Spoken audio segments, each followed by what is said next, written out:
আজ রাতে হঠাৎই মনে হলো যে আমরা এগরোল খাবো, আর বলাও সারা। তারপরে সব কিছু নিয়ে এসে ব্যাস শুরু করে দিয়েছি বানাচ্ছি সুরজিৎ সাহা। সে ভালো বানায়, এবার দেখতে থাকো সে কেমন বানাচ্ছে। সব থেকে লেটেস্ট হচ্ছে আমরা 6টা বানিয়েছি, দুটো দুটো করে, মা দুটো, ও দুটো, আমি দুটো, আর ডিম এনেছিলাম আমরা 3টি। সেই কথাই আছে না, মিলেমিশে খেলে সব কিছুই ভাগ করে খাওয়া যায়, তো আমাদের অবস্থা সেটাই হয়েছে। তারপরে ব্যাস ও বানাতে শুরু করলো, ওকে আমি একটু হেল্প করলাম ওর হেল্পিং হিসাবে। তারপরে তোমরা দেখতে থাকো যে তারপরে কি হচ্ছে। হ্যাঁ,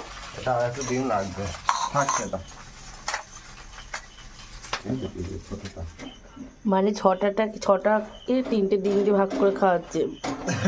ঠিক আছে, আমাদের দেখো, মার দুটো, আমার দুটো, সুরজিতের দুটো। তো কেমন হয়েছে তোমরা বলবে, দোকানে থেকে খারাপ হয়নি।